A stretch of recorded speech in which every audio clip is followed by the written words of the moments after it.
एक कुम्हार की लड़की का रिश्ता राजा के लड़के के साथ पक्का हो गया। उस लड़के के साथ जिसकी विवाह के दिन ही मृत्यु होनी तय थी। दोनों तरफ से विवाह की तैयारियां जोरों शोरों से होने लगी। दिन बीते और आखिर वो दिन आ ही गया जब राजा के लड़के का विवाह कुम्हार की बेटी के साथ होना था।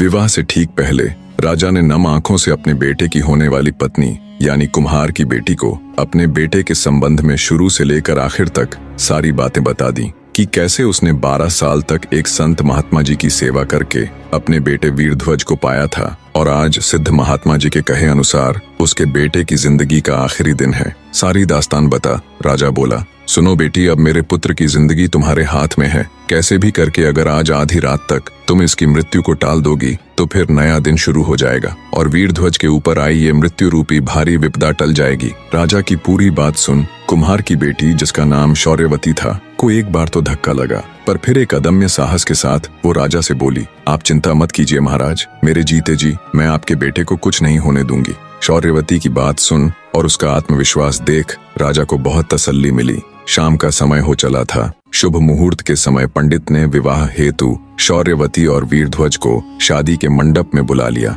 और मंत्र पढ़ने लगा। तभी एक सांप फुफकारता हुआ राजकुमार वीरध्वज को डसने के लिए वहां आया। सांप जैसे ही उसके नजदीक आया तो चौकन्नी होकर बैठी शौर्यवती की नजर उस पर पड़ गई। उसे समझते देर न लगी कि ये सांप उसके पति को खाने के लिए ही यहाँ आया है। उसने अपना हाथ आगे बढ़ाया और सांप को पकड़कर उसके मुख को अपने एक पैर के नीचे दबाकर बैठ गई। ईश्वर की मर्जी कहो या उनका चमत्कार, वहां मौजूद किसी भी व्यक्ति की नजर उस सांप पर नहीं पड़ी। कुम्हार की बेटी सांप के मुख को अपने एक पैर के नीचे दबाकर बैठी रही। कुछ देर बाद उस सांप की पत्नी वहां आई और कुम्हार की लड़की से बोली, मेरे पति को तुम क्यों अपने पैर के नीचे दबाकर बैठी हो? कृपया उसे छोड़ दो, अन्यथा इस हालत में उसके प्राण निकल जाएंगे। नागिन की बात सुन शौर्यवती बोली, तुम्हारा पति यहाँ किसी की भलाई में थोड़े ही ना आया था, वो मेरे पति को डसकर उसके प्राण हरने के लिए यहाँ आया था। अगर मैंने उसे छोड़ा तो वो फिर से मेरे पति को डसने की कोशिश करेगा।